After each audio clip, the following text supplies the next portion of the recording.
प्रथम कथा हूँ कार्तिक मास हूँ 12 मास भितर सबुठार श्रेष्ठ मास धर्म मास स्कंद पुराण कहले जे सब मासानाम कार्तिक अहम मास भितर कार्तिक मास श्रेष्ठ मास जी वर्ष सारा भगवान भगवत आराधना करि पार नथिबो ठाकुरंकर सेवा करि पार नथिबो से जदि कोळे गोटिए मास करे से समान फल पाइबो।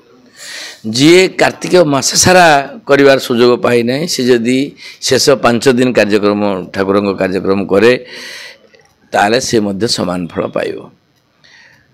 कार्तिक शब्दर अर्थ होची कर्तन कर्तु धातु माने काटिवा छाड़िवा तेणु किए केते त्याग करुच्ची ता होची कार्तिक मासर विशेषत्व। कार्तिक मासर 3टी अंग प्रथम होची प्रातः स्नान द्वितीय होची हविष भोजन तृतीय होची दीपदान। ये 3टी काम जो माने व्रतधारी से माने कम से कम एतिक काम करवा कथा। पंचुक तो 5 दिन हवा कथा किंतु ये वर्ष पंचुक 4 दिन पड़ुचंती। पंचुक को जदि आमे अन्य बाटर एनालिसिस करवा 5टी क प्रथम कहूँ काम क्रोध कपट कुसंग कुमार्ग ये जिते कु जिनस को छाड़ा हूँ पंचुकर काम। पंचुकर प्रथम दिन प्रभुंकर लक्ष्मी नारायण बेश हुए जोटा आज हूँ हरि उत्थान एकादशी। हरि उत्थान एकादशी अर्थ भगवान जगन्नाथ महाप्रभु रथयात्रा पर 4 मास शयन करता।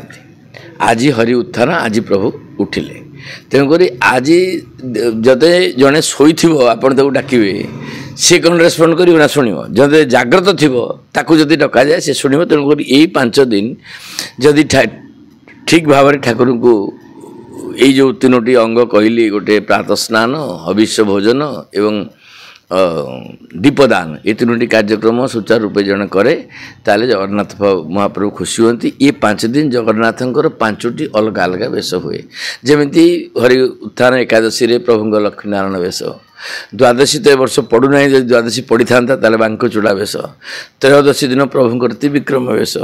चतुर्दशी दिन प्रभुंकर लक्ष्मी नृसिंह वेश। आउ पूर्णिमा दिन प्रभुंकर हूँ सुना वेश बा राजराजेश्वर वेश।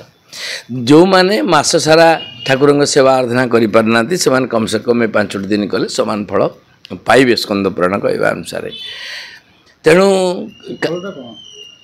समान फल माने आमे संसार कहीं आसछंती जात से ध्रुव मृत्यु जड़े आसी से मरियो से मरिया भितर मरियो तो निश्चय जम जो विराट अमर प्रतीक आपड़ देखिए गोटे मूषा को जो बिराड़ी निए एवं गोटे बिराड़ी ता छुआ को निए से गोटे मुहरे निए ता पिला को नेला बेले से आस्ते कि निए संगार से संगा को निए आउ जो मूषा को निए टकिनी कामुड़ी देकी नहीं जाए। तेणुक आम तो कालर कबल द्वारा समस्ते कबलित होती संसार जीवाक पड़ो किंतु आमे मूषा भली न जाई तार पिला भली जीवा दरकार। आउ कार्तिक मास होची धर्म मास। धर्म अर्जने धर्म करी धर्मे प्राप्त नर हरि। आपण टंकाटा रोजगार करें घर द्वारा तैयारी करें किंतु धर्म अर्जन करें धर्मटा को आप रोजगार करें ना धर्म अर्जन करा पड़ो। धर्म अर्जन धर्म करी किमिति जेमिति प्रातः स्नान आपण ब्रह्म मुहूर्त उठिले विज्ञान साइंस कहूँ आपणकर ब्रह्म मुहूर्त उठ कार्तिक मासरे सबु देवादेवी माने जलरे बास करती। तेणुक प्रातः स्नान कले निहाती भाव में शरीर सुस्थ रहिबो। हविषान्न भोजन करवा। हविषान्न शब्दर अर्थ होची हविष अर्थात आमे वर्ष सारा जो विष को भोजन करुचंती एबे आलू रे इंजेक्शन दिया जाउची परिवार इंजेक्शन दिया जाउची सब जिन गुड़ाक विषमय हो गलानी। ए समय विष को हरण करिया पई जो भोजन हुए ताको हविष। आउ हविषर गोटे अन्य अर्थ होची घृत अर्थात तेल भोजन करवा ना सब जिनस घृतरे पक्व करिकी रोषे हवाटा हूँ हविष। हविष भोजन जी मैंने करेंगे से थरे दिन में भोजन करेंगे।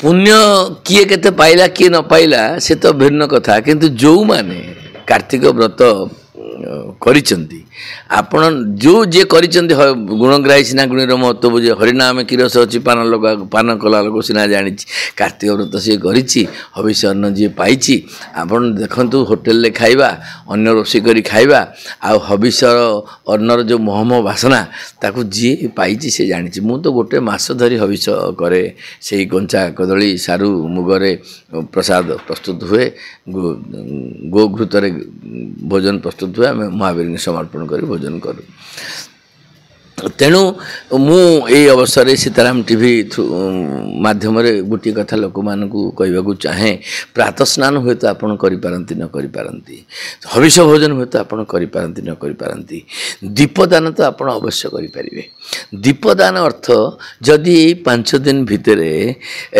प्राप्ति होता तुलसी गछर जो खाड़ी तुलसी गछर जो काठी से काठी रे रुई लगाई घीरे बुड़े जदि ठाकुर को दीप अर्पण करा जाए ताहा विष्णुकर अति प्रिय कारण तुलसी कृष्ण प्रियसी नमो नम तुलसी जेकोसी भाव तुलसी द्वारा ठाकुर को समर्पण कले नारायण से खुशी हुंती ये तीनोटी कर्म करवा उचित जो माने तीनोटी काम करि पारुनांती से माने तीनोटी दान करवा उचित तीनोटी दान प्रथम दान होची दीपदान द्वितीय दान होची वस्त्रदान तृतीय दान होची अन्नदान वस्त्रदान माने डज नॉट मीन आमे ब्राह्मण को गामछा दबा पाट दबा लुगा दबा ना जो माने देखिबे रास्ता कड़े सोईचंती एवं शीतर थरथर होउचंती तांका पारे वस्त्र नाही तांकु वस्त्र दबा होची वस्त्रदान आ वस्त्र मध्य गोटे सत्संग अर्थात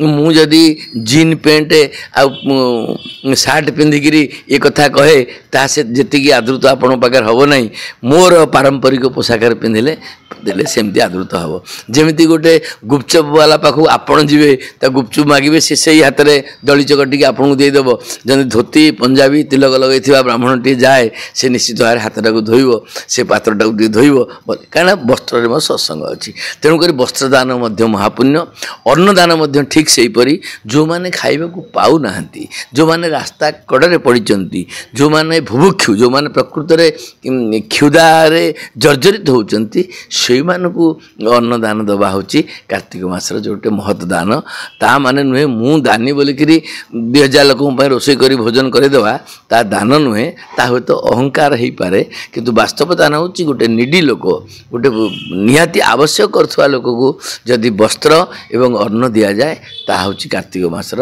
अतीव पुण्य हम ए सन्देह।